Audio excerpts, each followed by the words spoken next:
Et bonjour et bienvenue dans ce 5e épisode de Culture Sang et Or, l'émission hebdo qui débriefe les matchs du Racing et l'actualité du peuple sang et or. Alors mesure Covid oblige, aujourd'hui on a tous nos masques sauf moi, mais je suis en distanciation sociale correcte.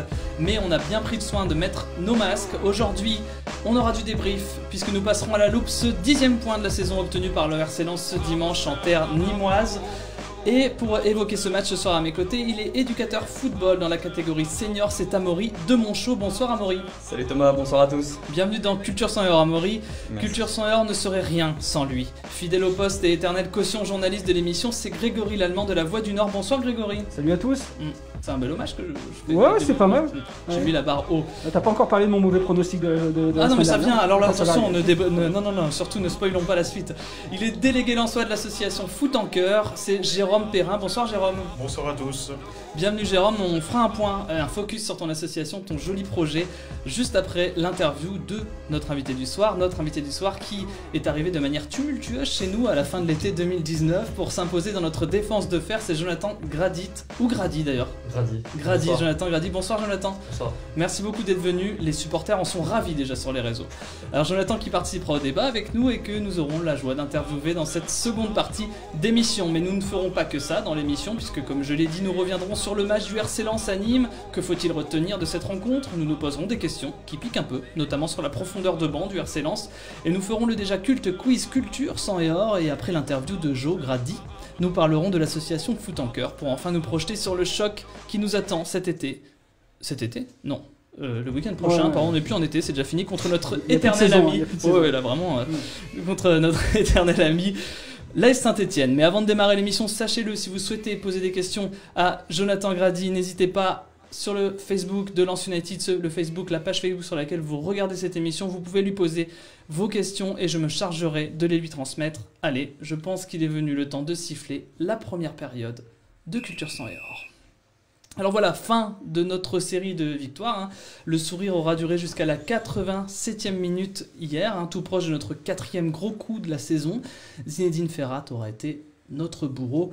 Passa Zinedine, c'est ce que j'ai dit hier à la 87e minute. Alors pour rentrer dans le vif du sujet de ce match, ma question sera simple, nette et précise. Le RC Lens a-t-il fait une mauvaise seconde mi-temps hier au stade des Costières? On va commencer par Greg et après on aura l'avis de Jonathan. Alors une mauvaise deuxième mi-temps, je n'irai pas jusque là parce que clairement, voilà, il y a eu quand même une forme de maîtrise du score en tout cas. D'ailleurs dans ce match, franchement, s'il y a deux occasions nîmoises, c'est déjà énorme. Donc ça veut dire que le plan de jeu était en place. C'est vrai que dans l'animation, dans la capacité à se projeter en deuxième mi-temps, c'était beaucoup plus compliqué. Ouais. Aussi parce que physiquement, probablement notamment Gaël Kakuta qui est vraiment extraordinaire, vraiment, même fatigué, il a réussi à délivrer cette passe incroyable pour Simon Banza en une touche. C'est du caviar. Meilleur joueur de l'équipe en termes de notation, l'équipe. Oui, Il est numéro 1. Ouais, je crois que c'est Championnat de France. Ouais, c'est assez impressionnant ce qu'il réalise, mais évidemment quand lui il est un peu en dessous, quand il descend un peu physiquement, c'était déjà un peu plus compliqué. Il n'y a pas que lui. Je pense vraiment que ça a été un match de manière générale moins abouti et surtout Lens s'est un peu retombé dans cette deuxième mi-temps dans ce qu'il avait fait en fin de première période contre Paris, souvenez-vous. C'est-à-dire rendre les ballons un peu plus facilement, à balancer un peu plus et donc à subir un peu. Les changements de Francaise ont aussi fait que cette équipe a pensé qu'il fallait garder ce score. En vrai, ça aurait très bien pu être possible parce que Nîmes était très très peu dangereux. Ça va être très frustrant pour Jean-Louis Lécaz qui lui arrive parce qu'il prend des buts. En plus, à chaque fois, des buts où il peut rien faire. Depuis le début de la saison, c'est des frappes sous la barre, des enroulés des poteaux, des pénaltys. Ou hier, où il est pris, il est à bout portant, donc ça va être très frustrant. Mais oui, c'est une mauvaise opération, oui. Et est-ce que cette deuxième mi-temps elle est loupée? C'est pas la plus aboutie en tout cas depuis le début de saison, c'est une évidence. Jonathan, pour toi, est-ce que cette deuxième mi-temps est loupée? Une deuxième mi-temps à laquelle tu n'as pas participé? Non, je pense que Greg a bien résumé. On s'est mis à reculer plus souvent que d'habitude. Et c'est vrai qu'on a une équipe qui aime bien défendre en avançant et ça fait pas partie de nos principes de jeu. Donc après Nîmes a joué son va-tout, ils ont joué avec 4 attaquants aussi. Donc c'était plus difficile pour nous de gérer les attaques nîmoises. Mais c'est vrai qu'on a perdu un peu nos principes de jeu et notamment notre pressing et notre agressivité. Et c'est ce qui a fait que on a pris un but sur la fin, même si, comme a dit Greg, on n'a pas eu trop de situations dangereuses contre nous. Donc c'est ça qui est très frustrant. Après, on ne va pas non plus faire la fine bouche. Bien évidemment qu'on aurait aimé gagner le match, mais c'est vrai que 10 points sur 15, voilà, c'est pas non plus catastrophique, loin de là. C'est même très bien. Donc, mais c'est vrai que ce début de saison, avec les victoires qui s'accumulaient, On aurait aimé repartir avec les 3 points à Nîmes. Mais si tu veux, pour une fois que je peux un peu chipoter aujourd'hui, je vais un petit peu chipoter, je vais en profiter. Une question qui brûle les lèvres de tout le monde, de tous nos viewers. Pourquoi tu es sorti à la mi-temps? Parce que j'ai eu une discussion avec le coach, j'ai été honnête avec lui. J'avais l'arbitre qui était dans mon collimateur. Je fais une faute au bout de la 2e minute qui me plombe un peu. 45 secondes, Jonathan. Voilà. Moi j'ai cru que c'était fini pour toi, la 45. Ouais, honnêtement, quand on revoit les images, je pense que je mérite le rouge. Donc après, c'est vrai que ça m'a plombé parce que dès qu'il y avait un seul duel, les Nîmois, ils sont un peu forts dans cette particularité-là, ils provoquent un peu. Donc je savais que j'allais tôt ou tard reprendre un rouge. Donc j'ai eu une discussion avec le coach pour pas non plus penser être égoïste et faire la 2e mi-temps et pour penser à mes coéquipiers. Il valait mieux finir à 11 qu'à 10. Donc le coach a compris et on a eu une réflexion tous les deux qui était que c'était préférable de sortir à la mi-temps et faire rentrer Steven qui était derrière et qui pointe le bout de son nez, qui avait fait un bon match aussi contre Bordeaux. Donc voilà, ça montre aussi l'état d'esprit et le collectif. On sait que derrière ça pousse pour jouer et c'est ce qui s'est passé. Et au moins Steven Fortes c'est une mi-temps. Alors il y a une tradition dans Culture Sang et Or, quand on reçoit un joueur il se fait expulser au match d'après, donc c'est au prochain match que normalement c'est arrivé juste à Loïc Badet. T'inquiète pas Jonathan, je veux pas être un oiseau de mauvais augure. Amaury, est-ce que toi tu trouves qu'on a fait une mauvaise seconde mi-temps? Alors, mauvaise peut-être pas, mais je pense qu'on a bien résumé les choses là avec Jonathan et Greg. C'est vrai qu'on a beaucoup reculé. À la 75e, on dit on défend bas, on sort plus, on attend, et ça ne nous ressemble pas du tout. C'est vrai qu'on défend beaucoup en avançant, et là on s'arrête et on attend. En plus, les Nîmois ont abusé de long ballon, ils ont envoyé. Et c'est vrai qu'à un moment donné, on sentait qu'on était en difficulté. Même s'il n'y a pas eu d'occasion nette, au final, ils n'ont pas eu d'occasion en or, mais c'est vrai que. Mais pour le coup, on l'a senti venir quand même, on ne sortait plus. Et je pense que le coach le disait après le match, il a demandé à Gaël Kakuta de revenir à 3 pour défendre plus sur la largeur. Et ça s'est vu très vite. On n'arrivait plus à garder le ballon devant. Dès qu'on mettait un long ballon, nos attaquants étaient très esselés. Et c'est vrai que du coup, après, c'est compliqué de garder le ballon. Donc, pas une mauvaise mi-temps, mais en tout cas moins bonne que d'habitude. Et c'est vrai qu'on s'est habitué à du contenu de qualité. Donc, on devient presque exigeant, supporter lensois. Bah là, on devient exigeant, c'est vrai. Jérôme, toi, qu'est-ce que tu penses de cette 2e mi-temps? Effectivement, alors on a pu voir un peu les doublures à l'œuvre sur un peu plus longtemps que les autres matchs.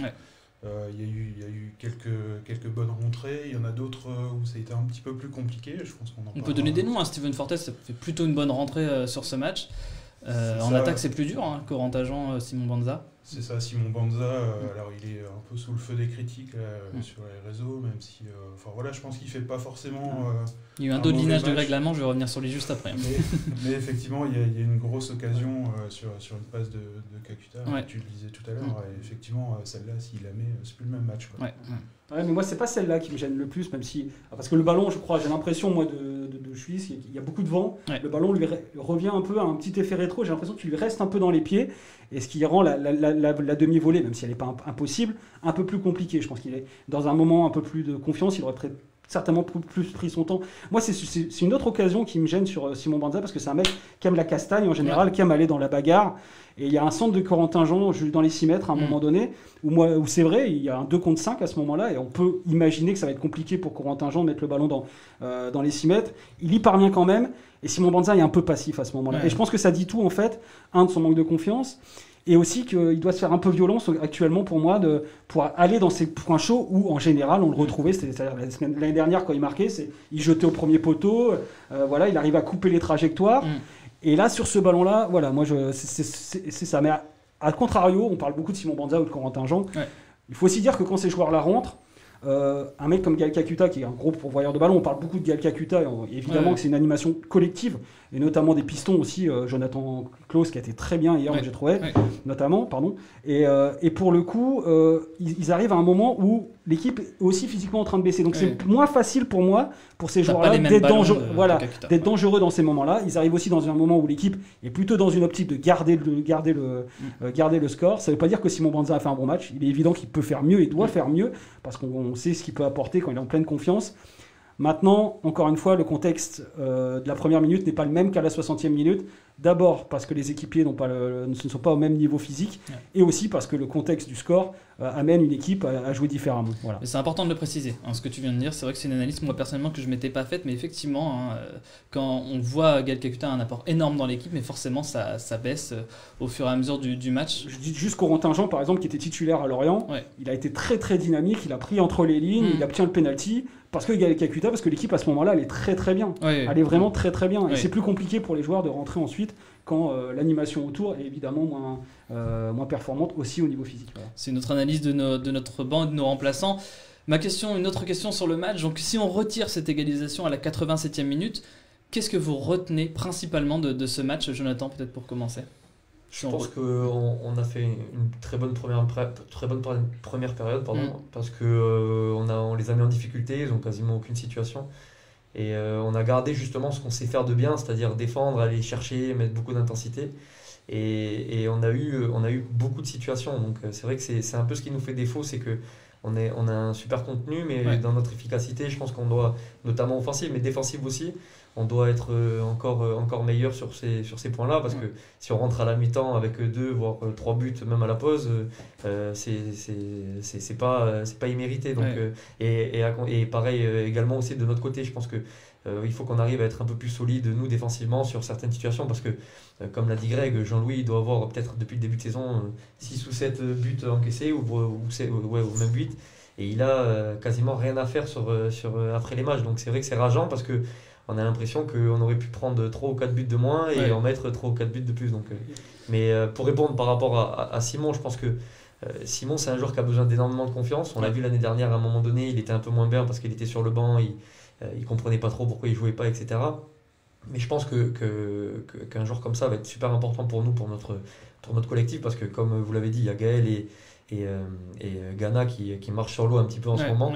Et à un moment donné, forcément dans une saison, il y aura des coups de moins bien et on aura besoin de tout le monde. Et je pense que Simon sera là pour justement relayer ces joueurs talentueux et qui forcément auront un coup de moins bien à un moment donné. Donc on aura besoin de tout le monde. C'est vrai que Simon est un peu moins en confiance. À un moment donné aussi, quand on a Ghana qui marche sur l'eau et Gaël, où on fait que parler d'eux, qui marquent but sur but, c'est compliqué aussi de tirer son épingle du jeu et d'avoir de la chance de jouer au départ. Donc, mais il aura sa chance et on a complètement confiance en lui. Je vais poser une petite question perso, Jonathan, qui m'intéresse beaucoup. Donc je vois sur l'équipe que tu as eu 4. Alors moi, j'avoue que je suis totalement en désaccord avec cette note de l'équipe. Je la trouve complètement dégueulasse. Est-ce que toi, tu regardes les notes de l'équipe ou de la Voix du Nord le lendemain d'un match? Est-ce que ça t'affecte ou est-ce que Surtout la Voix du Nord.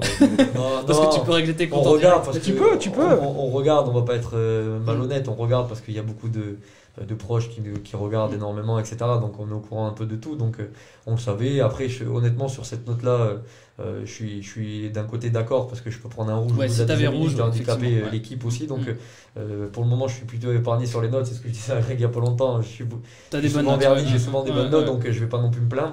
Et c'est vrai que sur cette première mi-temps, hormis bien sûr que je fais une faute bête et que ça peut nous coûter cher, donc c'est mérité, même si ma première mi-temps n'est pas dégueulasse non plus. Juste pour revenir sur l'histoire des notes, parce que c'est vrai que c'est très très important pour les joueurs. Vraiment, nous on a souvent des retours, et nous humblement on peut se dire qu'on se trompe aussi, simplement parce qu'on n'est pas dans le vestiaire, parce qu'on n'a pas une analyse. Il faut avoir l'humilité de se dire qu'on est juste journaliste, on essaie d'être honnête intellectuellement avec ce qu'on voit, mais on ne sait pas quelles ont été par exemple les consignes d'un joueur données à un joueur avant le match. Moi j'ai déjà sous-noté un joueur. Et puis après on m'a expliqué, oui mais le coach lui a dit surtout tu prends pas le couloir, tu gardes juste ton joueur en marquage, mais ça tu le sais pas. Donc il faut toujours avoir l'humilité de se dire, attendez, c'est des notes, évidemment c'est beaucoup commenté, je vois que c'est très commenté ce matin, notamment pour Tchèque Doucouré qui avait pas eu, je crois qu'il a eu 5 dans l'équipe. 5. Voilà, mais pour défendre mes confrères, c'est pas toujours facile aussi. Et inversement, il faut aussi se dire que des fois on se trompe simplement. Et nous, ça nous arrive de nous tromper, comme les joueurs font des bons matchs et des mauvais matchs. Nous, des fois, on fait des bons matchs et des mauvais. C'est pas forcément votre choix de noter. En plus, c'est un peu dans l'air du temps. On aime bien noter et du coup, ça fait partie. Je sais pas si c'est dans l'air du temps. Je pense que surtout, on aime bien individualiser. La peur, c'est que depuis tout à l'heure, on parle de cas précis, individuels de joueurs. On aime beaucoup aujourd'hui, sortir des individualités. Alors que le foot, ça reste un sport quand même collectif. Donc oui, c'est très dans l'air du temps. Et à côté de ça, je trouve que ça fait aussi partie de notre job de dire tel ou tel joueur n'a pas été bon. Hier, par exemple, Jonathan Grady, il m'a fait très peur au bout de 45 secondes. Quand il a fait... Alors, au-delà de la faute, c'est parce qu'il aime bien se projeter, Jonathan Grady, mais hier il n'a pas attendu. Au bout de 30 secondes, il a dit premier ballon, je vais la pousser. Il s'est projeté les deux pieds en avant. J'aurais pas dû le faire. Sauf que tu as poussé un peu. Loin, J'ai l'impression que le ballon était un peu humide, en plus c'est parti un peu non, comme ça. c'est pas une excuse. Non, franchement. J'essaie de te trouver des excuses quand même. C'est gentil, mais je pense que sur le moment, je reçois un ballon de fac, au bout de la deuxième minute, aux premières minutes, je dois la sortir devant et pas prendre de risque à ce moment-là. Donc après, c'est un manque de lucidité. J'ai voulu repartir propre comme j'essaie de faire souvent, mais là pour le coup, ça m'a pas réussi. Est-ce que justement, votre envie toujours d'aller vers l'avant en ce moment, et comme ça réussit quand même offensivement, des fois vous perdez pas un peu cette lucidité là de vous dire aussi, de temps en temps, on devrait prendre un peu plus le temps en posant le bloc, en réfléchissant un peu plus les choses, ou alors au contraire c'est bien de se laisser aller et de se dire il faut profiter un peu de la vague qui est positive. Oui, bah, d'un autre côté je pense que on fait partie de ces profils de joueurs qui sont comme ça, on peut pas nous changer. Moi de rester derrière, c'est pas mon profil, je suis comme ça. Facundo, je pense que c'est pareil, c'est quelqu'un de très agressif. Si on lui demande de ne pas prendre de carton jaune, je pense que c'est compliqué pour lui de ne pas en prendre. C'est nos profils qui sont comme ça et c'est dur de nous changer. Alors bien sûr, on peut forcément par moment avoir plus de temps faible et pas toujours aller de l'avant, etc. Mais c'est ce qui fait un peu notre charme depuis ce début de saison où on essaie de créer beaucoup d'enthousiasme et beaucoup de générosité au sein de l'équipe. Donc faut continuer, ça nous réussit pour le moment. Après, forcément, on aura des critiques certainement quand les résultats seront un peu moins bons et c'est ce qui va arriver à un moment donné, mais on peut pas y échapper. Mais il ne faudra pas changer notre façon de jouer. Je tiens juste à repréciser, avant de donner la parole à Amaury, que j'ai parlé de ta note, mais la plupart du temps, depuis le début de la saison, tu as plutôt 6 ou 7. Il faut quand même le dire. Amaury. Moi, je voulais juste te dire, Jonathan, oui, il faut faire attention, il faut calculer, mais continue à attaquer l'espace libre. Quand tu as 30 mètres devant toi, là, je pense que quand Bollard sera plein, on va tous se lever, donc continue, fais les différences, fais tes chevauchés, ça nous plaît tous. Moi, j'aime bien ces moments, il y a toujours 2-3 fois par match où on te voit te rapprocher de la surface de réparation adverse, et ça fait zizir, comme disent les jeunes. Ce qui est dingue, c'est qu'à chaque fois, dans ces duels, on a l'impression que Jonathan Grady il va perdre le ballon. Ce qui est arrivé hier d'ailleurs, mais pour le coup, à chaque fois, il a toujours ce petit moment où il arrive à la pousser et puis il va aller jusque derrière la tribune comme ça, il va aller tout droit toujours. Et ça, c'est vrai que ça me fait toujours assez halluciner, c'est qu'à chaque fois, on se dit, bon voilà, elle est trop loin. Ah bah non, il arrive à passer, Et c'est vrai que ça apporte. C'est aussi pour ça que, et notamment avec Medina, c'est la même chose. Badé, c'est des joueurs qui arrivent aussi à traverser des lignes. C'est l'avantage d'une défense à 3, une défense centrale. Il faut les joueurs pour capables de le faire. C'est pas le but qu'on marque d'ailleurs, vous circulez tous les trois, on n'attaque pas l'espace libre, on met un ballon propre sur Gaël. Après, certes, il y a un petit cafouillage, mais ça vient de là. On cherche l'espace libre, on déclenche et on vient sur le but. C'est plus facile quand vous avez Gaël devant vous. Nous, on fait notre rôle de derrière, on lui fait la passe et puis après, il fait le pont devant. Donc, cette année, c'est vrai que c'est plus simple. Tu tireras pas les pénaltys prochainement, c'est pas prévu. Bon, allez, un petit pour nous faire plaisir. En fin de saison, quand la qualification en Ligue d'Esch sera assurée. Jérôme, qu'est-ce que tu retiens, toi, de ce match, hormis effectivement l'égalisation de Zinedine Ferrari? Non, effectivement, je retiens surtout l'animation offensive. Au final, le trio Kakuta, Ganago, Sotoka qui marche fort. Et aussi les pistons qui sont capables de venir apporter le danger. Il y a un très bon match de Silla et Klaus. Klaus qui tente une frappe, elle est un peu en plein axe, mais je trouve qu'il a tendance à se lâcher un peu plus que sur les premiers matchs, et c'est plutôt intéressant. C'est à dos de l'inné. Non, moi j'ai trouvé que Siaga Silla hier était un peu en dessous techniquement, c'est-à-dire que c'est quelqu'un qui a beaucoup de volume de jeu, qui est capable de vraiment. Et je l'avais trouvé justement très étonnant. On m'avait présenté son profil comme quelqu'un juste qui mettait du peps dans le couloir. Et en fait, je l'avais trouvé très bon techniquement aussi contre Paris, contre Bordeaux. Et à Lorient quand il était rentré aussi, c'était très juste. Hier, j'ai trouvé un peu plus emprunté techniquement. Après, c'est juste on va dire un sentiment que j'ai eu. C'est peut-être pas vérifiable comme ça, mais je l'ai trouvé un peu moins sûr techniquement hier que d'habitude. Tu l'as moins bien noté que Klaus, non? C'est pas moi qui ai noté, c'est Richard Gott, c'est mon collègue. Mais je pense que je l'aurais moins bien noté que Jonathan. C'est mon obsession aujourd'hui. Les notes, apparemment. On va parler beaucoup de notes, c'est bon. Amaury, toi, qu'est-ce que tu retiens du coup de ce match? Moi, je trouve que c'est un match en fait hyper paradoxal. Parce que d'un côté, on devient exigeant, on se dit que cette deuxième mi-temps, on doit faire mieux, on peut prendre les 3 points. Mais d'un autre côté, oublions pas qu'on prend 10 points sur 15, que la dernière fois qu'on a fait mieux, c'est en 2002. Donc on finit deuxième, mais je pense pas dire de bêtises. Non, je crois que t'as raison. Donc il y a d'autres fois où on a fait 10 points, mais en tout cas 12 points, c'est 13 points je crois, en 2002. Donc quand même savourons, on perd toujours pas. Alors certes, il faudra valider maintenant contre Saint-Etienne, c'est pas fini Jonathan, mais en tout cas... pression comme ça. Mais en tout cas, des matchs où Jonathan va être expulsé, tu parles de cela? On parlait pas, c'est bon. Ce match, ça me suffit déjà. Du coup, je pense que en effet, c'est paradoxal. D'un côté, il faut savoir se satisfaire quand même, mais d'un autre, gardons cette exigence, continuons. Quoi. Justement, moi je veux juste te dire qu'il y a 10 points de tri, et ce qui est encore plus dingue, c'est qu'il y a une vraie frustration parce que les 5 points qui manquent, ils auraient très bien pu être dans l'escarcelle lensoise. Parce qu'à Nice, on va pas se mentir, il y avait quand même, vu la prestation, il y avait quand même bien plus de possibilités de le gagner. Et hier pareil, quoi, à 3 minutes. Donc ce qui est assez dingue, c'est que les 10 points que Lens a pris, il les a pas volés. Par contre, les 5 qu'il a pas, ils auraient pu tomber quand même. Et 3 matchs à l'extérieur. Et 3 matchs à l'extérieur. Et on est promu. Je vous donne cette info. On est promu, donc je pense que dans l'histoire de la Ligue 1, ça n'a pas dû arriver très souvent. Un petit point, tu dis que si ? Non, oui, c'est arrivé pas mal de fois, des équipes qui marchent bien. C'est pour ça qu'il faut rester très vigilant. Des équipes qui, sur leur lancée, arrivent à... voilà. Mais alors là, pour le coup, il y a surtout cette capacité à battre Paris. Bordeaux, c'est quand même des équipes qui comptent. Aller gagner à Lorient, qui est un concurrent. Laisser Nîmes loin. C'est quand même des très bonnes opérations, quoi. On peut le dire, Jonathan, bouge-toi les oreilles, c'est impossible avec le casque, mais que l'équipe est en forme physiquement. Moi je regarde beaucoup la Ligue 1 et on a une longueur d'avance physiquement. Il y a forcément un moment où il y aura un creux physique. Croisons les doigts pour que non, mais souvent ça arrive. Petit point physique justement, Ganago, je vais m'adresser à toi Greg. Donc Ganago qui est sorti sur blessure ou crampe, est-ce que tu as plus d'infos ? Alors des infos, j'en ai pas plus qu'hier, peut-être que Jonathan peut en donner. Non, c'est des crampes qu'il a eu, il a pas voulu prendre de risque. Là je crois qu'il y a la moitié du Pas-de-Calais qui vient de se faire une sorte de soulagement général. Au départ on a eu un peu peur aussi nous sur le banc, mais c'est vraiment un signe de fatigue, il a eu des crampes derrière. Mais il a cru que c'était pire, c'est ça ? Et au départ, il a cru que c'était un claquage. Ouais, comme un claquage, mais au final, non, c'était des crampes. Donc, bonne nouvelle pour tout le monde. Ce que disait Franck Hez hier, d'ailleurs, et puis juste pour revenir rapidement sur Ignatius Ganago, parce que c'est juste hallucinant ce qu'il est en train de réaliser. Tu parles du meilleur buteur de la Ligue 1 ? Ah, bah, je crois que c'est lui, non, mais ça aussi, c'est assez dingue. On parlait d'un problème de réalisme, etc.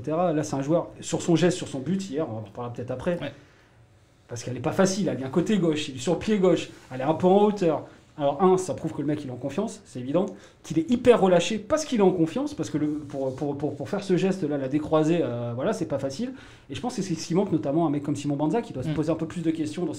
C'est le petit relâchement, le relâchement, voilà. Et puis c'est pas qu'un joueur puissant, moi on me dit c'est un joueur puissant, je crois qu'il a 2 buts du droit, 2 buts du gauche, il est vachement complémentaire, il arrive à jouer en remise. Non, franchement, c'est une vraie bonne surprise, une grosse trouvaille pour l'instant. Si ça continue comme ça, le jour où il partira, ce sera pas pour la même somme qu'il est arrivé. Parce qu'on a beaucoup parlé de la somme de son arrivée, on verra. Oui, exactement. Alors là, apparemment, le Real Madrid serait sur Ignatius Ganago. J'ai vu cette info fuiter. Bon, évidemment qu'elle est probablement. Moi, je crois toujours mes confrères, quels qu'ils soient. Mais bon. Et je vais retrouver un jour les magnétos de tous les journalistes, les chroniqueurs de l'équipe 21 qui justement riaient de cette somme sur Ignatius Ganago. J'attends un petit peu. Et un jour je la ressortirai et on s'amusera. Les tops de ce match, on va faire un tour de table sur les tops. Peut-être commencer par Amaury, pour toi c'est qui le ou les tops de ce match ? Alors malheureusement, comme le podcast de la semaine dernière, ça va être compliqué d'être original. Comment ne pas parler de Kakuta ? Moi je suis premier, du coup j'en profite les gars, vous vous débrouillerez. J'en profite, non mais c'est vrai qu'encore une fois décisif, passeur décisif, il aurait pu l'être une deuxième fois sur la passe sur Simon Banza par exemple. Donc on a vraiment de la chance d'avoir ce joueur-là. Parmi nous, donc pour le coup, qui d'autre que Gaël Kakuta là, c'est difficile. Désolé Jonathan, mais Jonathan, tu peux t'exclure de cette. Non, je vais faire un peu plus. Il va faire le top, mais moins le flop. Je vais faire un peu plus. Je vais faire un peu plus original. Je vais parler de Sotoka parce que je vous cache pas que c'est un ami et je lui ai toujours dit, j'avais été honnête en Ligue 1, je pensais pas que ça allait être facile pour lui parce que je me suis dit il va avoir de la concurrence et il avait jamais joué en Ligue 1, etc. Et je me suis dit ça va être compliqué et il me surprend énormément. Je pense que je suis pas le seul. Et la semaine dernière, il se met largement au niveau et encore aujourd'hui, quand je vois qu'il a 5, pour moi, c'est pas du tout mérité parce que c'est vrai qu'il lui manque un truc, c'est d'avoir la confiance du but parce que sinon il fait un match très complet et il sert énormément à l'équipe. On parle de Ghana, bon, forcément avec la finition qui est vraiment extraordinaire, mais Flo, il fait un travail fou aussi devant. Et c'est quelqu'un qui se bat pour l'équipe et c'est quelqu'un de très important pour le collectif et pour nous les défenseurs. Quand on voit un mec se battre comme ça avec Gaël et Ghana qui courent de partout, on a envie derrière de se dépouiller pour eux. Donc c'est vraiment un joueur qui me surprend, quoi. Et c'est très complémentaire tout ça. Ouais, tout à fait, c'est très complémentaire. Est-ce que Jonathan, à l'entraînement, quand vous voyez, vous avez forcément Florent Sotoka des fois en vis-à-vis, est-ce qu'on est vraiment, on se dit il doit être chiant il est chiant parce qu'il est toujours en mouvement. Moi j'aime bien le duel, et c'est vrai que lui il est toujours en train de faire des appels à droite à gauche. Des fois je lui dis bon, on a un entraînement, calme-toi. Non, il veut continuer à courir et tout, donc non, mais on sent des joueurs en confiance parce que même Ghana, franchement à l'entraînement c'est impressionnant, les appels de balles, il répète les efforts, etc. Donc il y a vraiment beaucoup de confiance dans l'équipe.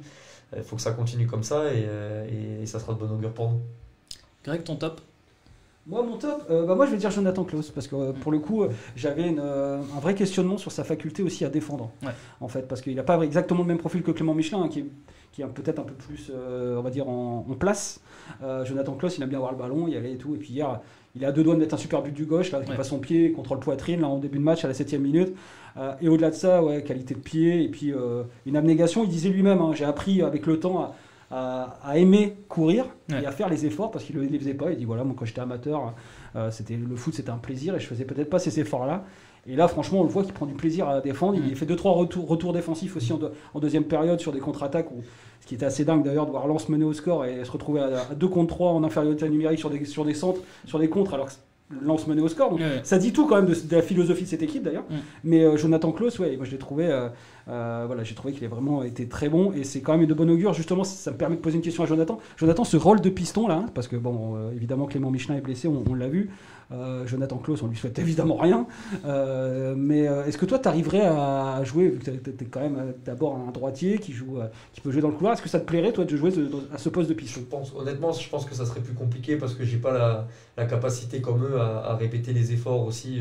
Je suis un défenseur central de formation, donc forcément, je suis moins endurant que ce profil de joueur. Donc, c'est vrai que j'aime bien porter balle au pied, mais en partant plus de derrière. C'est vrai que là, en étant dans ce rôle de piston, c'est super compliqué. Je pense que dans notre système, c'est les joueurs qui courent le plus parce que ils sont toujours devant, derrière, à revenir, à droite, à gauche. Donc c'est vraiment un poste pas facile. Il faut avoir du coffre et je pense que j'ai moins de qualité par rapport à eux sur ce poste-là. Après, bien sûr, pour dépanner, je l'ai toujours fait. Tu l'as fait pas mal de fois dans ta carrière. Ouais, mais plus dans une défense à 4 avec un rôle plus défensif, quoi. Après, c'est vrai que Jo, quand on voit le match d'hier de Jo, il était plus souvent devant que derrière. Et ça serait plus compliqué, je pense, dans une défense à 5 à jouer dans un rôle de piston. Après, à 4, je dis pas. Si le coach me met piston, je le ferai bien évidemment, mais c'est vrai que ça serait plus compliqué pour moi. Et il y a effectivement, il y aura un joli jeu entre Michelin et Klaus. On peut se satisfaire d'avoir 2 bons pistons droits cette année. Ton top, Jérôme?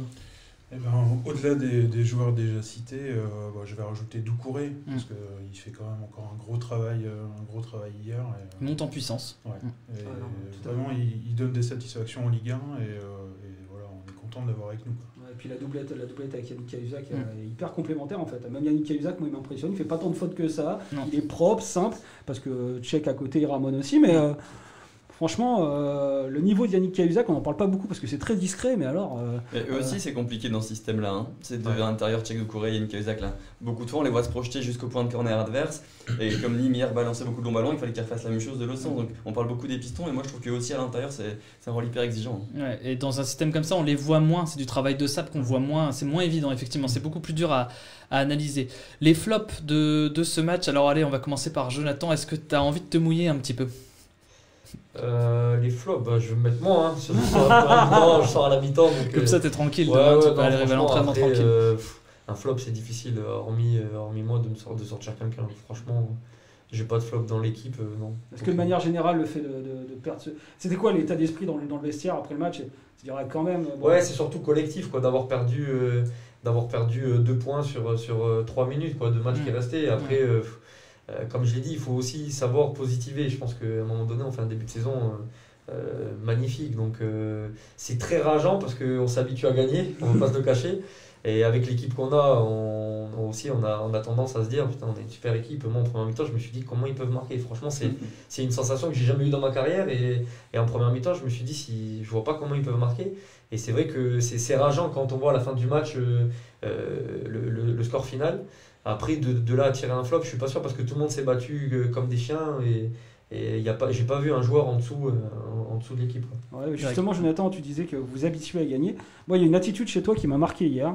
Au moment du but d'Ignatius Ganago, t'exploses pas, on a l'impression que c'est logique, c'est dans la logique des choses. On voit bien, t'es comme ça, voilà. On a marqué, parce que c'est logique, est-ce que aussi vous vous surprenez moins que... Est-ce que vous avez été surpris d'abord au début de ce qui se passait? Est-ce qu'aujourd'hui vous dites, en fait, on récolte juste les fruits de ce qu'on est en train de faire? Non, surpris, non, je pense qu'on savoure surtout. Et après, c'est vrai qu'on ressent une certaine force et puissance dans l'équipe et on sait qu'on va... C'est peut-être fou ce que je vais dire, mais à un moment donné, nous, dans nos têtes, défensivement, on sait qu'on va marquer un but parce qu'on a une force offensive qui est impressionnante et en pleine confiance. Donc, on est moins surpris, oui. Après, on a toujours la même saveur quand on marque un but. c'était peut-être dans mon attitude, mais j'étais tout aussi content. Mais je veux dire, on a plus d'assurance que peut-être au début de saison, on partait un peu dans l'inconnu avec des nouveaux joueurs, où on ne savait pas trop où on allait. Là, on a quand même certaines certitudes qui font plaisir. Et c'est vrai que quand on a toujours tendance à se dire on va avoir des situations, donc à nous de savourer, quoi. Ton flop, Greg? Moi, mon flop, j'ai dit Siagasila, vraiment, parce qu'il faut dire quelqu'un aussi. En fait, cette équipe, elle a des joueurs qui brillent, comme Gaël Kakuta, dont je crois qu'on va en parler jusqu'à la fin de saison. Moi, espérons. Non, mais franchement, mais oui, évidemment. Et à côté de ça, même les joueurs qui en ce moment sont moins bons, ils font pas non plus des matchs absolument dégueulasses. Moi, j'ai juste trouvé Siagasila un peu en dessous de ses prestations précédentes. Voilà. Et encore, franchement, ça peut être tout à fait discutable, évidemment. Ce qui est rageant, c'est évidemment de ne pas gagner ce match pour le Racing Club de Lens, parce que là, il y a 7 occasions franches à 1,5 à peu près sur ce match. Complètement. Comme un peu depuis le début de saison. C'est pas payé, franchement, c'est pas payé. Amaury. Mais pareil, pas de flop. On disait tout à l'heure que ça faisait un peu débat aujourd'hui sur les réseaux, la paire d'attaquants qui rentrent, Corentin Jean et Simon Banza. Moi, je les trouve pas complètement en dehors du coup. Corentin Jean, au-delà de la passe qui peut peut-être amener le but, où il fait peut-être pas les 10 mètres de pressing que fait Ganago la semaine dernière, au-delà de ça, il fait pas une mauvaise rentrée. Donc pour moi, pointer quelqu'un du doigt sur une performance négative, pour moi hier, il n'y a pas lieu. Peut-être un peu la naïveté quand même d'Ismaël Bourra. J'ai pas voulu, Greg. Je l'ai en tête, mais j'ai pas voulu. Parce que c'est vraiment de la naïveté, c'est de l'expérience. Parce que clairement, le ballon, voilà. Moi j'ai cru qu'il y avait hors-jeu d'ailleurs, tellement Ripard avait réussi à passer le coup d'épaule. Dans 2 ans, Ismaël Bourra il l'attrape au départ et c'est fini, que les choses soient claires. Donc je pense qu'il y a cette forme de naïveté qui est celle d'Ismaël Bourra, mais qui est aussi celle du Racing Club de Lens à ce moment-là, parce que concrètement, ça doit jamais revenir. Nîmes a 0 occasion en deuxième mi-temps, 0. Il faut pas oublier que Bourra, c'est un piston plutôt gauche, il a les préférences motrices d'un joueur qui joue couloir gauche, et sur l'action là, c'est criant. D'ailleurs, le coach le dit en compte après-match, il se positionne, il ouvre presque l'intérieur. Alors certes, Ripard y va, mais on peut remarquer qu'il ouvre presque le chemin de l'intérieur pour Ripard. Je pense que c'est plus une erreur d'appréciation au niveau du long ballon. Et comme tu l'as dit, je pense que moi j'ai déjà fait des matchs latéral gauche. Et c'est super compliqué de défendre dans l'orientation du corps quand vous êtes habitué à toujours être sur le côté droit. Donc c'est pas pour le défendre, je pense qu'il doit mieux faire, mais c'est vrai que c'est pas facile, surtout en rentrant comme ça en cours de match, et juger cette trajectoire, c'est pas facile. Jonathan Grady, très bon avocat du reste de l'équipe. C'est vrai. Mais tu as raison de le préciser. Jérôme, du coup, ton flop? Alors pareil, je vais pas citer de nom parce qu'il n'y en a pas un qui ressort plus que les autres. Je vais peut-être remettre une pièce dans un sujet qui a déjà été abordé ici, c'est les fins de match. Complètement. Les buts qui sont pris en fin de match et qui pour l'instant ne nous coûtent que 2 points. Et voilà, c'est peut-être un... Ouais, 2 points. Moi, je compte aussi quand même celui à Nice où pareil, c'est un moment où le Racing est en train de tout faire pour gagner le match. Il y a cette mauvaise relance et cette mauvaise appréciation de Medina. On peut, 50% avec Jean. Disons 4 points.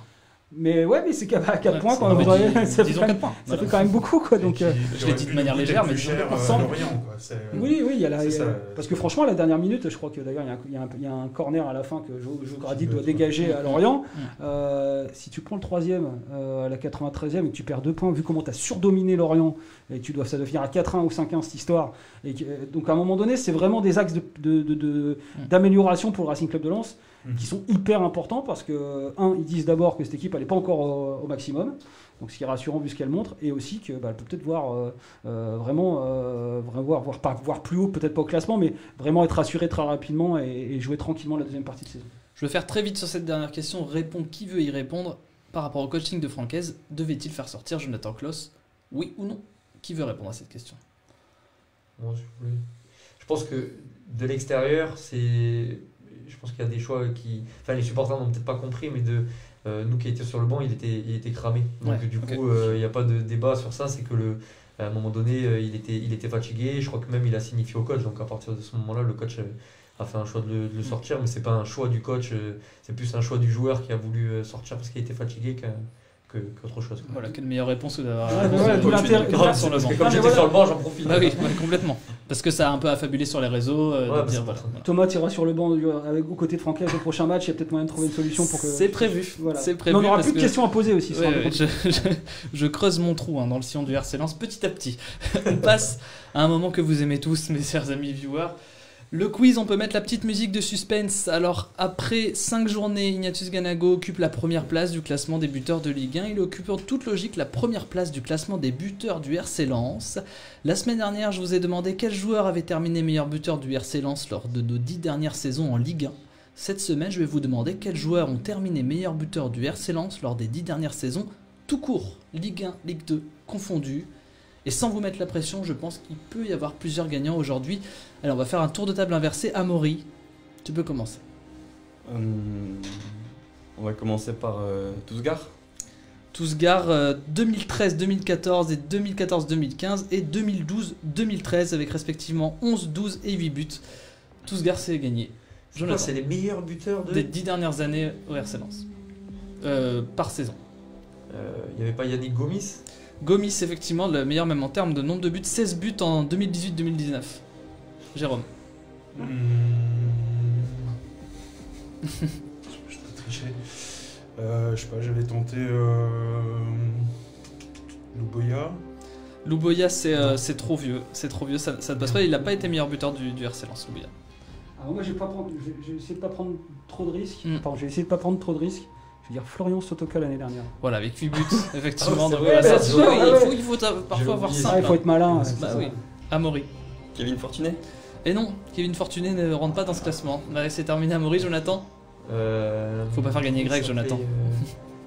L'Argentin, pas l'Argentin. Christian Lopez, non? Ouais, Lopez en 2017-2018 et 2016-2017. 16 buts et 10 buts pour Christian Lopez. Alors attends, parce qu'il faut que je calcule. C'est un duel, Greg, face non, mais le défenseur central. Bah ouais, grosse pression. Ouais.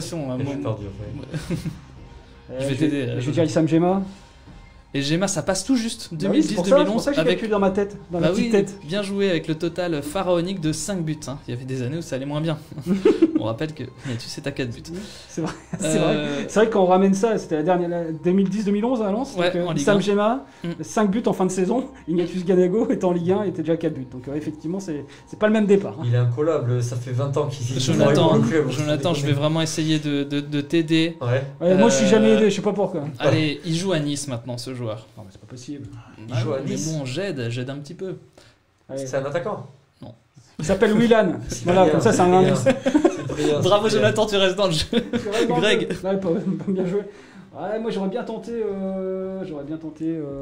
Pablo Chavarria. Et c'est perdu, Greg, hein, pourtant. Et Jonathan, victoire de Jonathan pour confirmer ta victoire, il s'appelle Pierrick, il a joué à Nîmes. Valdivia. Voilà, en 2012-2013. Bravo Jonathan, je ne t'ai même pas aidé. C'est une défaite lamentable de Greg, vraiment, aujourd'hui. Hein. Ça arrive de perdre, Greg, il faut juste rester beau joueur. On a oublié David Paulet en Ligue 2 en 2011-2012 avec 11 buts. Mais oui, mais tu y as pensé, mais voilà. Il faut le dire, mais t'as raison. Des fois, on joue moins bien, Greg, hein. C'était pas ton jour. C'était celui de Jonathan. J'aurais pris 4 dans l'équipe, je pense, ce matin. Si on m'avait noté sur ce quiz. Ouais, moi, j'aurais pas pris beaucoup non plus, je pense, parce que là. On va faire une petite pause et on va pouvoir faire l'interview de Jonathan Grady qui répond déjà à pas mal de questions depuis le début, mais on va en savoir encore un peu plus sur toi, Jonathan. On fait une petite pause de 3 minutes et on se retrouve tout de suite. À tout de suite.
C'est le coup d'envoi de cette seconde mi-temps, de ce 5e numéro de Culture Son et Or. Alors dans cette deuxième mi-temps, je l'ai dit, je l'ai teasé en long et en large, nous allons nous intéresser largement à notre invité Jonathan Grady et au prochain match face à Saint-Etienne. On fera un petit point également sur l'association Foot en Cœur. Je vais commencer cette interview, Jonathan, par une question. On va remonter un petit peu en arrière, on va remonter il y a un peu plus d'1 an. Ton transfert qui m'intéresse beaucoup. Parce que voilà, il s'est passé. Alors je sais pas si. Tu veux parler pognon, toi? Tu veux parler Je pognon? vais parler argent. Voilà. Je vais parler argent. Je vais parler mécontentement sur les réseaux sociaux. Quand tu es arrivé juste avant d'arriver au RC Lens, ça s'est emballé parce que tous les supporters de Caen ne voulaient pas te voir partir. Et en interne, c'était compliqué. Il y a eu des longues négociations pour ton montant de transfert parce que tu as une valeur. Tu es un joueur de foot, donc tu as une valeur. Comment tu l'as vécu toi en interne, ce transfert un peu tumultueux? Compliqué, ça a été une période compliquée. Je pense que si j'ai eu des blessures à répétition l'année dernière, je pense que c'est un peu dû à ça aussi parce que j'ai pas fait de préparation, j'étais un peu perturbé parce que moi, dans ma tête c'était vite fait mon choix, je voulais rejoindre le RC Lens, donc ça a été très long et puis ça a été mal vécu un peu du côté de Caen parce que j'avais la chance d'être apprécié, mais d'un autre côté j'avais fait un interview un peu malheureux en début de saison où on me demandait où c'est que je voulais être en début de saison, et c'est vrai que j'avais des clubs mais qui n'étaient pas forcément intéressants par rapport à ce que je voulais moi par la suite de ma carrière. Donc j'avais dit qu'il y avait des chances que je reste au Stade Malherbe, et après est venu 3 clubs, dont 2 clubs de Ligue 1 et Lens.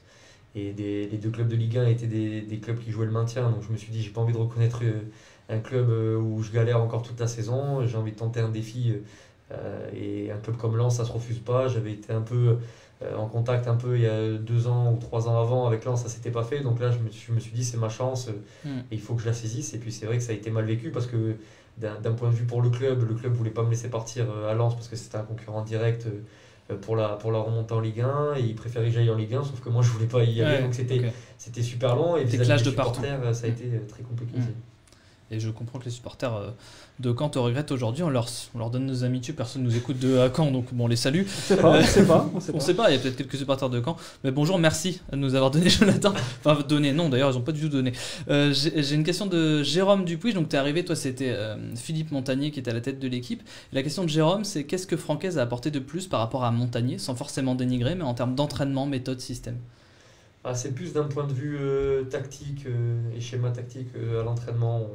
On a gardé le même système qui était le nôtre avec le coach Montagnier, mais avec une animation différente et avec des pistons qui vont beaucoup plus haut. Ça fait qu'on se retrouve forcément en infériorité un peu derrière et en duel 1 contre 1, mais je pense que ça crée aussi un peu plus de spectacle dans un match. Tu peux retirer le un peu plus, c'est plus de spectacle. Plus de spectacle dans le match. Donc, après, il ne faut pas enlever aussi ce qu'a fait Montagnier. On avait quand même aussi fait un beau parcours cette année-là, même si c'était dans le jeu un peu moyen, on ne va pas se le cacher, mais on était quand même premier à un long moment, voire deuxième. Donc on n'a pas non plus fait une saison catastrophique. C'est assez solide. Voilà, on a été plus solide, et c'est vrai que ce coach-là a apporté aussi un peu plus de proximité aussi avec le staff. Il est beaucoup à l'écoute, il est vachement proche des joueurs. Et c'est quelqu'un qui est vachement minutieux d'un point de vue tactique, il cherche tout le temps le moindre détail. Par exemple, là, on est dans une très bonne période et il retient tout le temps que le négatif à progresser sur les choses qu'on a mal fait. Donc c'est quelqu'un qui nous apporte beaucoup. Quand on sait qu'il fonctionne comme ça notamment, et est-ce que de l'intérieur, à l'époque, pour revenir à Philippe Montagnier, tu as compris son éviction? Oui, parce qu'à la fin, ça devenait compliqué avec certains cadres. On va pas se le cacher. Ça tournait un peu en rond, et il y avait des cadres qui étaient un peu mécontents, et on s'en doutait un petit peu. Après, ça s'est fait très rapidement, donc on s'y attendait pas. Moi, je vous avoue que je l'ai appris dans la presse sur l'équipe, donc j'étais vraiment dans la Voix du Nord aussi un peu. Ouais, dans la Voix du Nord aussi. Mais c'est vrai qu'après le match de Caen, on sentait qu'il y avait vraiment une cassure, et même avec les supporters, ça s'était super bien passé toute la saison, et on avait senti quelque chose qui était vraiment pas bon, donc on savait qu'il allait y avoir du changement. Et un changement qui pour l'instant fait plutôt un bon effet. Je ne sais pas comment l'exprimer autrement. J'ai une question, en fait je suis un peu perturbé, j'ai une question que je ne comprends pas, mais que je dois absolument te dire apparemment. Est-ce que tu préfères les soirées partenaires à Lens ou à Caen? Je ne comprends pas cette question. Qui c'est qui m'a posé cette question? Un certain Baptiste? Non, j'ai rien dit. Non, les soirées partenaires, parce qu'on avait fait une soirée partenaire. En fait, on était invité avec Flo Sotoka à une soirée partenaire pour une inauguration de... C'était, je sais plus. Et au final, On s'est prêté au jeu, on a fini tard la soirée avec les partenaires. Donc du coup, celui qui organisait ça, il nous avait dit qu'il n'avait jamais vu ça, parce que généralement les joueurs s'en vont assez rapidement dans ce genre d'événement. Et c'est vrai qu'il nous avait remercié parce qu'on s'était prêté au jeu, on avait fini un peu avec des coupettes de champagne avec les partenaires. Donc ça leur a fait plaisir. Oui. C'est quoi tes passions hors du foot, Jonathan Grady? Mes passions, j'ai pas énormément de passions, je suis assez casanier, j'aime bien être avec mes proches, mais aussi m'amuser avec mes amis. Il y a souvent du monde à la maison parce que c'est facile de faire Bordeaux-Lille en avion maintenant, donc tous les week-ends il y a souvent du monde à la maison, et puis on s'est lié d'amitié un peu avec les joueurs, il y a une super ambiance, donc on est souvent ensemble aussi à faire des repas, bon, plus souvent à la maison maintenant avec le virus, mais c'est vrai qu'on a vécu des bons moments. Est-ce que tu as des gens dans ta famille qui supportaient Lens quand tu étais... Ouais, j'avais mon père qui était, c'est ça, il me semblait bien. Depuis un long moment, mais moi aussi j'ai toujours aimé ce club depuis tout petit, c'est bizarre, mais ça a toujours été un club populaire, et j'ai toujours apprécié ces clubs-là, comme Saint-Etienne aussi. C'est des clubs que j'apprécie parce que j'aime bien leurs valeurs, et je pense que je me retrouve aussi dans ces valeurs-là de simplicité, et c'est des gens qui sortent de pas grand-chose et qui se contentent de peu, et c'est exactement moi, donc je suis très content d'être ici. Et encore une question, parce que ça fuse de partout. Comment va ta blessure à l'œil de l'an dernier? Ça va. Bon, après j'ai des séquelles parce que j'ai ma pupille qui restera dilatée à un long moment. Ouais. Ça partira certainement un jour, mais c'est vrai que ça a été un moment compliqué dans ma carrière, dans ma vie aussi, parce que je pensais à un moment donné que ça allait être très grave. Ouais. Et ça a mis du temps. Maintenant j'ai retrouvé la vue, donc ça. T'as plus de séquelles de ce type-là, quoi. Non. Ok, peut-être une autre question qui nous vient de Francis RT, probablement pour Red Tiger, hein, j'imagine, pas pour Retweet. Quel joueur faillote le plus avec Francaise? Compliqué ça. Faillote le plus. Je sais pas pourquoi je veux foutre la merde aujourd'hui, c'est incroyable. Je suis pas comme ça normalement d'habitude, mais. Si, quand même, des fois. Si, quand même. C'est souvent comme ça. Faillote le plus, franchement. Corentin Jean. Même petite tête, ouais. Non, après, il n'y a pas trop de Fayot, ça va, mais non. Enfin, Corentin Jean, pour rigoler. Non. Est-ce que, voilà, la question c'est toi qui vient de moi, ça fait quoi d'être le seul rescapé de la défense centrale de l'année dernière, finalement? Ça fait plaisir parce qu'on a confiance en moi. Après, on te l'a vite signifié, ça, que tu serais dans les trois? On m'avait fait comprendre, j'avais eu un entretien un peu avec l'ancien coach, enfin le coach Hayes et le directeur sportif Guy Zolfi, et qui m'avait signifié que si je revenais à bon niveau, qu'il comptait vraiment sur moi, et que dans cette défense à 3, c'était mon poste à droite qui conviendrait. Donc après, je savais qu'il y allait avoir du recrutement et qu'il y allait avoir de la concurrence, donc c'était à moi d'être bon, mais ça n'enlève pas la qualité des autres joueurs qui étaient en défense l'année dernière. C'est vrai qu'on voit moins les trois, mais bon, c'est un peu plus Steven ces derniers temps, mais que ce soit Rado et Zach, si on en est là, c'est aussi en grande partie grâce à eux quand on voit Zach la saison qu'il a faite l'année dernière. Puis on le sait, une saison est longue et se joue sur les gens du banc aussi. Jonathan, je crois que si tu prends un carton jaune samedi, tu ne joueras pas le derby du Nord. Est-ce qu'on y pense un peu quand on est joueur de foot? Faut pas que je le prenne, j'y pense depuis un moment, mais bon, après je me dis je vais le prendre dans le derby, donc quoi qu'il arrive je vais être suspendu. Donc non, j'aimerais bien le jouer. Il y a beaucoup de monde quand je suis arrivé ici qui m'en ont parlé, donc j'aimerais bien jouer ce derby là. Bon, il n'y aura pas Medina, ce que j'ai compris, donc faudrait que je joue. Amaury, tu as une question? Ouais, du coup, tu parlais de ta blessure à l'œil, là, ça te crée une année 2020, enfin début d'année 2020 compliquée parce que tu mets un peu de temps à rentrer dans l'équipe. C'est lié exclusivement à ta blessure ou aussi à ta vie sportive? Non, honnêtement, c'est vrai que il y a eu plein d'articles que j'ai vus, bon, pas de la Voix du Nord, mais plein de choses que j'ai entendues, comme quoi les Montagniers comptaient pas sur moi ou voulaient pas me faire jouer à la place de Fortes et tout. Ça a été complètement faux parce qu'il m'a toujours montré de la confiance. J'ai été 4 fois sur le banc, c'est les 2 fois après les retours de ma blessure de ma cheville et 2 fois après l'œil avec Franck Hayes. Donc j'ai été sur le banc pour la bonne cause parce que l'équipe marchait bien à un moment donné, donc j'avais été sur le banc parce qu'il voulait une forme de continuité, donc ce qui était complètement logique, et une autre parce qu'avec ma blessure j'ai mis du temps à reprendre confiance aussi. Je suis quelqu'un qui aime bien l'impact, les duels, etc. Et c'est vrai qu'après le coup que j'ai pris, le choc que j'avais pris, j'allais moins au duel, et j'avais dit au coach franchement c'est peut-être pas raisonnable de commencer comme ça. Donc c'est vrai qu'on est tombé un peu sur Montagnier en disant oui, t'as pas fait jouer Grady, t'as fait jouer Fortes. Le pauvre Fortes, il a pris cher pour pas grand chose au final parce que il n'y avait pas raison de l'être. Merci. J'ai une question d'Aurélien Sénicourt. Il y a des joueurs forcément qui sont arrivés au RC Lens qu'on connaît encore peu, c'est le cas de Wilker Farinez. Toi, c'est quoi ta vision de ce nouveau joueur du RC Lens? Il a beaucoup de qualités, franchement c'est un très bon gardien. C'est quelqu'un qui a prouvé dans son pays aussi, donc qui a une très bonne cote aussi dans son pays. Après, il a des axes d'amélioration au niveau du pied aussi, au niveau des relances au pied. Ouais, il a fait une cagade contre Charleroi en match amical, très peu de gens l'ont vu, mais elle était particulière. Au bout de 30 secondes de jeu, elle était magnifique. Ah ouais, on sent qu'il doit encore progresser là-dessus. Je pense qu'il travaille moins, ça fait moins partie des priorités, un peu, je pense, en Amérique du Sud. Donc, il travaille peut-être un peu moins aussi. Mais par contre, sur sa ligne, il est vraiment très impressionnant. Je pense que sur sa ligne, c'est un des meilleurs gardiens que j'ai vu. Il est vraiment très impressionnant. Donc, franchement, pour le moment, en termes de recrutement, je ne vois pas une seule erreur de casting parce qu'il n'y a que des joueurs qui ont des qualités, ça c'est sûr, mais qui se sont mis dans l'état d'esprit de l'année dernière. Et ça, c'est quelque chose de super important. Je pense que le recrutement, il a été fait en fonction de l'état d'esprit qui a été aussi le nôtre l'année dernière pour pouvoir monter. Et c'est ce qui s'est passé.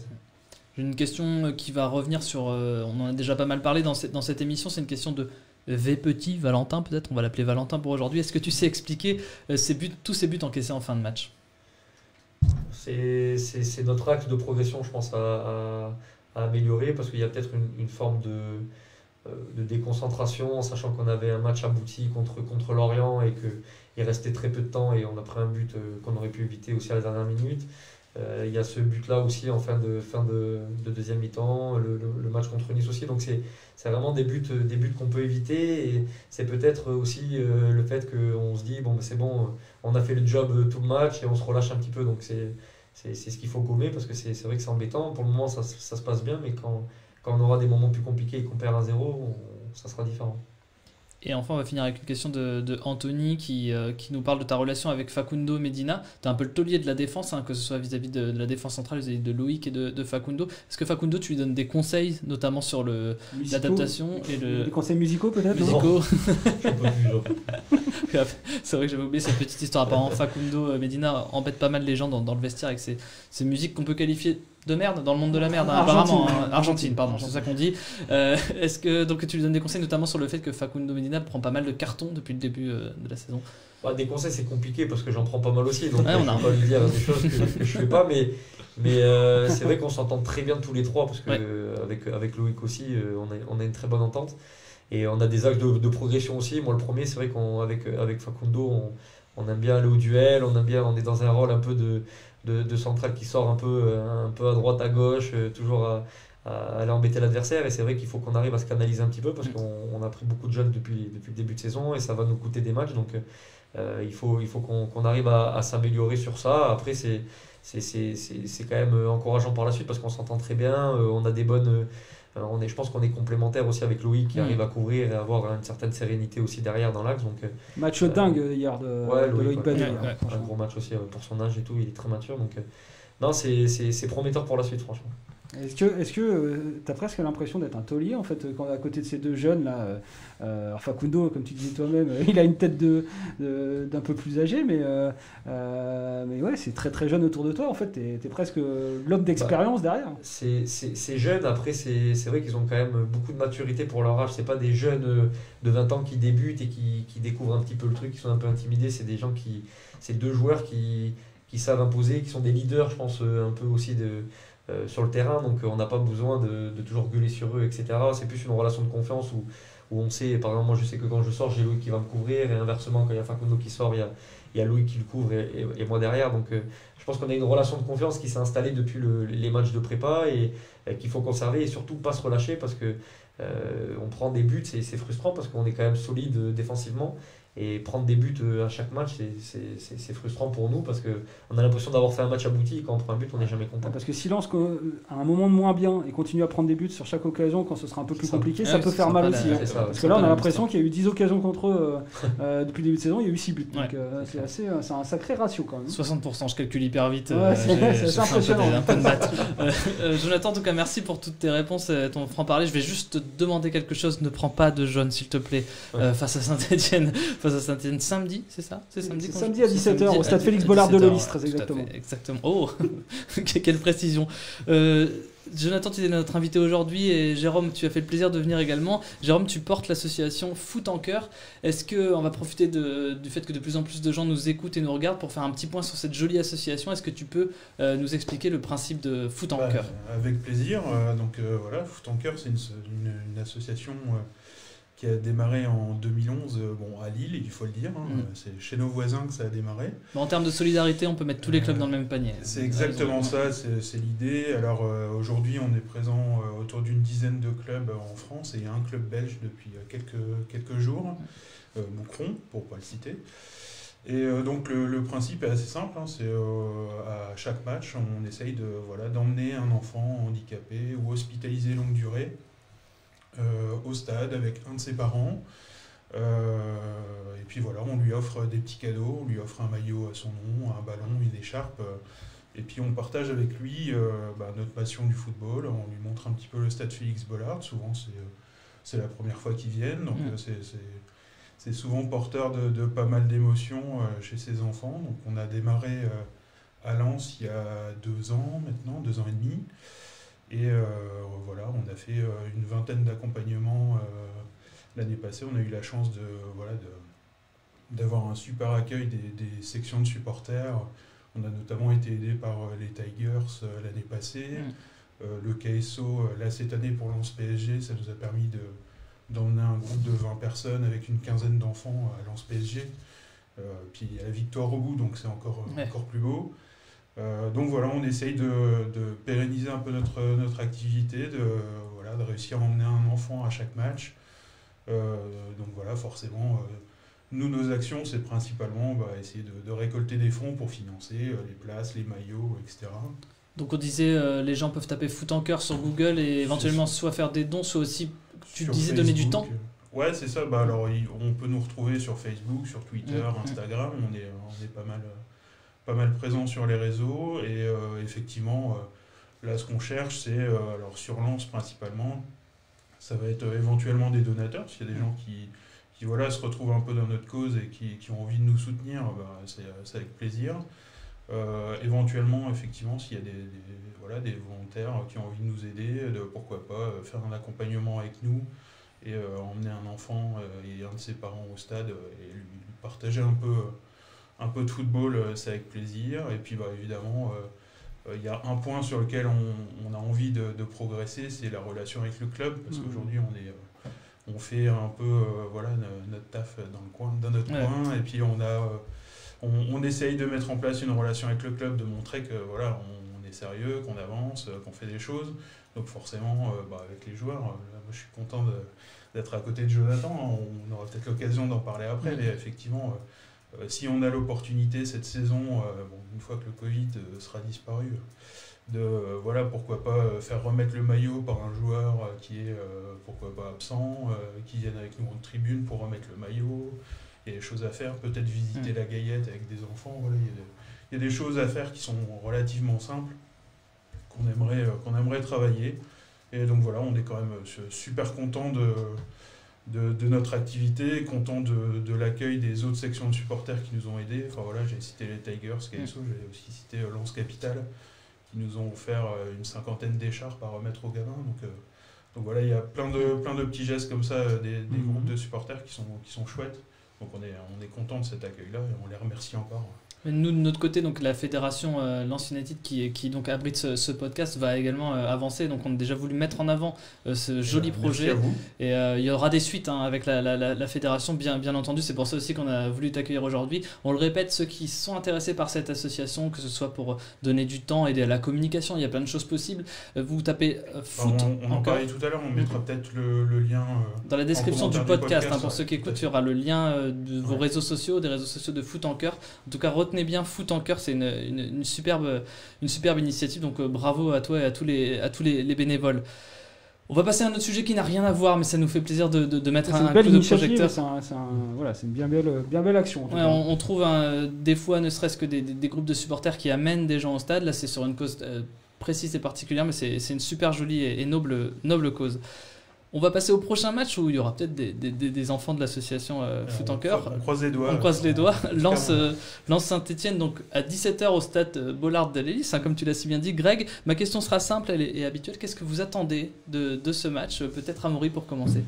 Une confirmation. Une confirmation, c'est vrai qu'on peut dire qu'on a déjà confirmé sur cette belle série de 4 matchs là, mais de faire continuer cette série, de garder notre invincibilité, et on va être exigeant en premier clean sheet. Enfin, en tout cas, pas Ça serait pas mal. Ouais. À domicile, là. Ça serait pas mal. Deuxième, ouais, pareil, contre le PSG, on n'a rien pris.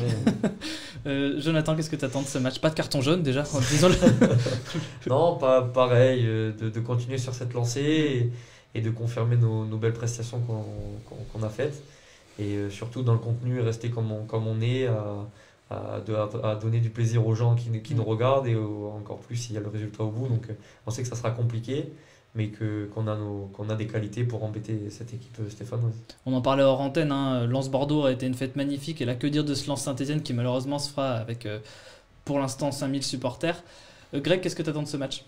Bah ouais, j'attends de voir cette équipe de Lens, j'allais dire sur la durée, mais comme disait Amaury fort justement, ça fait déjà 4 matchs. Alors s'ils confirment jusqu'au bout comme ça, ils seront champions de France tout simplement. Donc il y a bien un moment donné où ils seront un peu dans le dur, les 100 et or, mais en vrai c'est un match important. Saint-Etienne a pris 3-0 chez lui quand même ce week-end.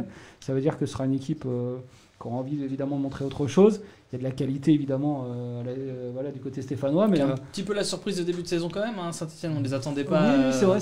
Bah, la vraie surprise, moi, en vrai, on va pas se mentir, la vraie surprise c'est le Racing Club de Lens. C'est pas parce qu'on est là, mais 10 points après, quand on a vu le calendrier sortir, on s'est dit ouh aïe aïe. Le début de saison du Racing, ça risque d'être coton. Et puis finalement, il y a 10 points sur 15, et puis il y a cette possibilité de recevoir Saint-Etienne, qui est toujours un match, alors évidemment dans un contexte particulier, mais dans Saint-Etienne, ça résonne Ligue 1, on peut rien dire, c'est l'histoire du foot, c'est deux clubs populaires, mais sans rentrer dans les caricatures, c'est voilà, deux clubs qui ont vraiment des histoires communes quand même, et hormis le palmarès, ça c'est un gros problème, très difficile de palmarès ici. Je me souviens à l'époque, on s'était retrouvé dans la configuration exactement inverse où Saint-Etienne venait à Bollaert après avoir un petit peu squatté la Ligue 2, on leur avait mis 3-0. 2003-2004, 2 buts de Cédou Keita et un but de Daniel Cousin sur penalty, tout à fait. Et pour le coup, c'était une grosse ambiance, très grosse ambiance, un superbe tifo. Bon bref, c'était le retour de Devers en Ligue 1. Là, c'est Lens qui est un peu dans cette position-là, mais franchement, on espère juste avoir un match un peu similaire à ce qu'on a pu voir contre Bordeaux, parce que franchement, c'était juste une régalade pour les yeux de voir cette équipe attaquer sans cesse, sans jamais s'arrêter, et parfois naïvement, mais c'était toujours plaisant. Voilà. Et toi, Jérôme, pour finir? Effectivement, c'est l'occasion de jouer une équipe qui joue bien, en tout cas qui tourne bien depuis le début de saison, même si le dernier match n'était pas réussi. C'est une équipe qui squatte quand même le haut du tableau. Donc c'est une vraie confirmation qui nous attend, en tout cas j'espère. Et puis on va espérer les 3 points. On va avoir une autre confirmation, peut-être celle que Greg l'Allemand n'est pas très bon en pronostic, parce qu'on va passer tout de suite au moment des pronostics. Alors Greg un tacle qui vient dans les arrêts de jeu, un petit tacle dans les arrêts de jeu. Un petit tacle dans les arrêts de jeu, à la gorge, mais peu réglementaire. On dirait un Jonathan Grady de dernière minute. Moi je fais l'inverse, moi. Tu te l'es pas mal pété sur les réseaux sociaux en disant que tu avais donné le bon score face à Nîmes, mais pas du tout. Hier j'ai dit j'ai fait un peu le malin 10 minutes après en disant enfin j'ai eu bon résultat. Faut dire j'ai dit un partout depuis quelques semaines. Je me suis dit un jour il y a un partout qui va tomber, sauf que la semaine dernière j'ai dit 1-0 pour le Nîmes Olympique. Pour le Nîmes Olympique, voilà. J'avais pas vraiment confiance en vous, Jonathan. Non, mais je pensais vraiment que Lens allait. Bon, de toute façon on va pas revenir là-dessus, c'est un mauvais pronostic, j'ai pas trouvé d'excuses, c'est pourri. Et mais simplement pour ce Lens Saint-Etienne. Allez, je vais malheureusement parce qu'en fait tout le monde ici est toujours optimiste. Alors bien sûr, un peu voilà, je vais dire victoire des Verts 2-1 avec une panenka de Jonathan Grady au bout de 3 minutes de perdre. Sur un coup franc à 30 mètres. Une panenka sur un coup franc à 30 mètres, c'est magnifique. Ce qu'on verra. Ce n'est plus Jérémy Janot dans les buts, on peut plus faire de panenka d'un. C'est petit, mais bon, c'est comme Jérémy Janot. Jérôme. Alors je vais dire que ça va être un match très ouvert, je vais dire 3-2 pour Lens. Oh, les 3-2 Lens Saint-Etienne, c'est un peu le score phare. Hein. Non mais en vrai c'est toujours pour le coup quand on reprend les historiques récents, c'est dire récent parce que le Racing ça fait 10 ans qu'il est un peu absent, mais il y a eu énormément des 3-3, des 3-2, des 3-0, enfin c'est toujours des matchs assez extraordinaires. Pas pour Dindan, voilà, tout le monde s'en souvient. Oui, voilà, il y a des et dites-vous surtout que si vous êtes mené de 2 buts ou de 3 buts à la mi-temps, c'est pas fini parce que c'est une victoire même. Parce que c'est presque gagné d'avance parce que les deux dernières fois que Saint-Etienne a mené 2 ou 3 buts à la mi-temps à Lens, il a fini par perdre par match nul. Donc c'est des matchs qui ont beaucoup marqué les gens ici. Donc même si ça fait 2-0, 3-0 à la mi-temps, croyez-y jusqu'au bout. Jonathan, ton pronostic? J'aimerais bien 2-0. 2-0 pour pour Lens, non, pas prendre de but, ça serait bien, et confirmer notre potentiel offensif. T'es le seul qui peut y faire quelque chose au final. Nous, on ne peut pas faire grand-chose. On peut même pas crier dans le stade. Amaury? Moi, je vais dire 3-1 pour Lens. Saint-Etienne, c'est une jeune équipe, ils ont pris une belle claque la semaine dernière, donc c'est le moment d'enfoncer le clou et de continuer. C'est le moment d'enfoncer le clou, espérons que nous allons l'enfoncer. En tout cas, Greg, encore merci d'être venu, parce que je voulais te remercier en fin d'émission. Ouais, non, mais ça y est, comme je fais un peu partie des meubles, on me dit voilà, je suis là, ouais, mais c'est comme ça. Plus de respect, plus rien. Voilà. Je continue à t'aimer, Greg, et la France t'aime. Jérôme, merci d'être venu, d'avoir parlé de Merci à vous de m'avoir invité, bonne continuation, c'est une super émission. Merci beaucoup. Jonathan, merci encore une fois d'avoir répondu à toutes ces questions. Tu étais un très bel invité. Et Amaury, merci beaucoup. Merci à vous. On va remercier également tous ceux qui participent à l'émission en coulisses, on va dire Mathieu, Baptiste, Damien, merci beaucoup. Vous êtes de plus en plus nombreux à nous écouter. Comme vous le savez, si vous n'avez pas entendu... Ma mère nous écoute. C'est vrai? C'est pas vrai? Elle trouve tes prestations comment? Je vais me taire parce qu'elle m'a déjà bien vanné sur mon pied gauche récemment. Donc on est sévère chez les Lallemands, on le sait. Très sévère. On sait comme ça marche comme ça. Vous êtes de plus en plus nombreux à nous écouter. N'hésitez pas, si vous avez loupé le début d'émission, elle est en podcast d'ici 1 heure. Et en tout cas, demain matin, elle y sera, c'est sûr. Un peu plus. Allez, demain matin, elle y sera si vous voulez écouter le reste de l'émission. Et donc, nous, on espère revenir avec les 3 points lundi prochain pour débriefer de ce Lens AS Saint-Etienne. Pour finir l'émission, je vais proposer de dire un truc. Je m'engage un peu à chaque fois en fin d'émission, mais je vais oser terminer par ces 2 mots. C'est l'instant politique. C'est l'instant politique. Allez, Lens.